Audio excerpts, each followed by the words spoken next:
মাননীয় মুখ্যমন্ত্ৰী ডাঙৰীয়াই আগন্তুক মন্ত্ৰীসভাখন পৰিচালনা কৰাৰ ক্ষেত্ৰত যিসকল ব্যক্তিক সদস্য হিচাপে বিধায়কক সদস্য হিচাপে মন্ত্ৰীসভাৰ অন্তৰ্ভুক্ত কৰিছিলে তেওঁলোকক আজি দপ্তৰসমূহ বিতৰণ কৰিছে আৰু দায়িত্বপ্ৰাপ্ত বিভাগসমূহ লৈ মই ভাবোঁ আমাৰ সন্মানীয় মন্ত্ৰীসভাৰ সদস্যসকলে নিজ নিজ কৰ্মত অগ্ৰসৰ হ'বৰ কাৰণে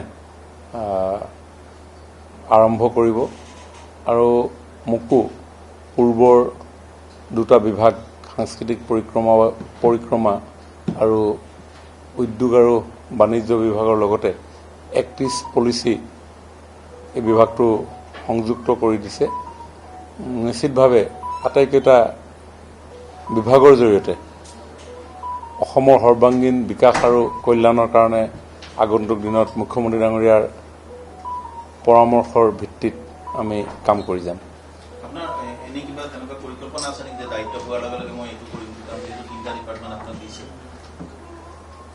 দুটা বিভাগটো পূৰ্বতে আমি চাইছিলোৱে, সাংস্কৃতিক পৰিক্ৰমা বিভাগ আৰু উদ্যোগ বিভাগ, এই দুটা বিভাগ পূৰ্বতে আমি চোৱাৰ অভিজ্ঞতা আমাৰ আছে আৰু অসমত এতিয়া মাননীয় মুখ্যমন্ত্ৰী ডাঙৰীয়াই ঔদ্যোগিকৰণৰ এটা বাতাবৰণ ইতিমধ্যে নিৰ্মাণ কৰি তুলিছে, যাৰ ফলত আপোনালোক সকলোৱে জানে ইতিমধ্যে হৈ যোৱা এডভান্টেজ আছামত প্ৰায় 5,80,000 কোটি টকাৰ ইনভেষ্টমেণ্ট MOU স্বাক্ষৰ কৰা হৈছিলে এডভান্টেজ আছাম 2.0।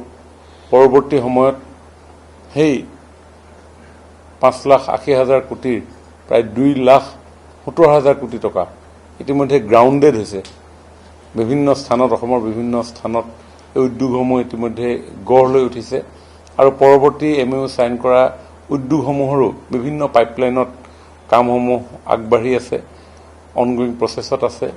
গতিকে এইখিনিক আমি স্পীড আপ কৰিব লাগিব, এক্সপাৰ্ডেট কৰিব লাগিব। ঠিক তেনেধৰণে আপোনালোকে ইতিমধ্যে গম পাইছে যে অহা জুলাই মাহত মাননীয় জাপানৰ প্ৰধানমন্ত্ৰী ডাঙৰীয়া অসমলৈ আহিব। এটা আমাৰ অসমৰ কাৰণে অতি সৌভাগ্যৰ কথা যে জাপানৰ দৰে এখন উন্নত ৰাষ্ট্ৰৰ মুৰব্বীগৰাকীয়ে ভাৰতবৰ্ষৰ অসম প্ৰদেশত আহি তেখেতে 3টা দিন ইয়াতে কটাবহি। নিশ্চিতভাৱে জাপানৰ দৰে এখন উন্নত ৰাজ্যৰ তথ্য প্ৰযুক্তি এইসমূহে আগন্তুক দিনত অসমৰ সম্ভাৱনা নিশ্চিতভাৱে আৰু বঢ়াই তুলিব। এই যাত্ৰা, এই ভ্ৰমণ আজিৰ পৰা প্ৰায় 7 বছৰমানৰ পূৰ্বৰ ভ্ৰমণ আছিল। 19 চনত জাপানৰ প্ৰধানমন্ত্ৰী ডাঙৰীয়া অসমলৈ অহাৰ পৰিকল্পনা আছিল আৰু তেতিয়া আমি যথেষ্ট উৎসাহিত হৈছিলোঁ যে আগন্তুক দিনত science and technology, semiconductor, electronics এই ছেক্টৰসমূহত আমি জাপানৰ দৰে দেশৰ সংস্পৰ্শৰে আমাৰ অসমখনকো আগুৱাই লৈ যাব পাৰিম। কিন্তু সেই সময়ত এটা অনাহুত পৰিৱেশ একাংশই সৃষ্টি কৰাৰ ফলত সেই ভ্ৰমণ বাতিল কৰিব লগা হৈছিল। কিন্তু সৌভাগ্যৰ বিষয় যে জাপানৰ প্ৰধানমন্ত্ৰী ডাঙৰীয়া অসমলৈ আহিব। গতিকে এইসমূহ বিষয়েও আমি নিশ্চয় আগন্তুক দিনত চাব লাগিব। এক্টিছ পলিচি পূৰ্বতে মোদী ডাঙৰীয়াই কৈছিলে বা পূৰ্বৰ চৰকাৰসমূহে কৈছিলে যে পূবলৈ চোৱাৰ নীতি গ্ৰহণ কৰিব লাগে, লুক ইষ্ট পলিচি। কিন্তু মোদী ডাঙৰীয়াই দায়িত্ব লোৱাৰ পিছত তেওঁ কৈছে যে পূবলৈ চালে নহ'ব, পূবত কাম কৰিব লাগিব আৰু সেইকাৰণে এক্ট ইষ্ট পলিচি তেখেতে গ্ৰহণ কৰিছিলে। গতিকে ইও এটা অতি গুৰুত্বপূৰ্ণ বিভাগ, কাৰণ আন্তঃৰাষ্ট্ৰীয় প্ৰেক্ষাপটত অসমৰ বিভিন্ন ক্ষেত্ৰত আগুৱাই যোৱাৰ ক্ষেত্ৰত এই বিভাগটোৱে যথেষ্ট গুৰুত্বপূৰ্ণ ভূমিকা পালন কৰে। গতিকে অন্যহাতে সাংস্কৃতিক বিভাগ প্ৰদান কৰিছে। অসমৰ বিভিন্ন জাতি জনগোষ্ঠীৰ স্বকীয় ৰীতি নীতি, কৃষ্টি সংস্কৃতি, পৰম্পৰাৰে আমি সমৃদ্ধ।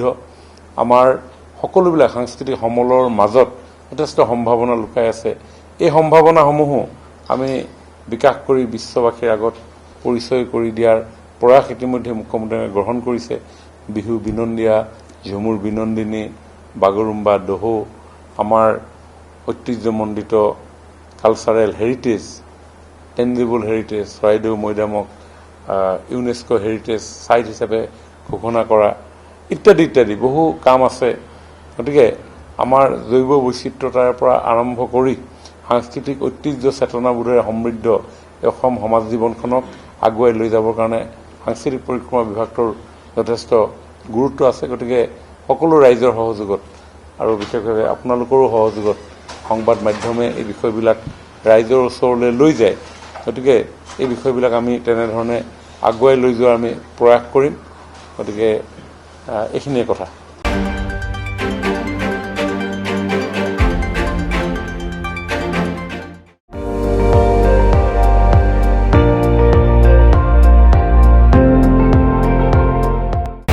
আপুনি চাই আছে ND24, সৰ্বশ্ৰেষ্ঠ নহয় সৰ্বোত্তমৰ দৌৰত।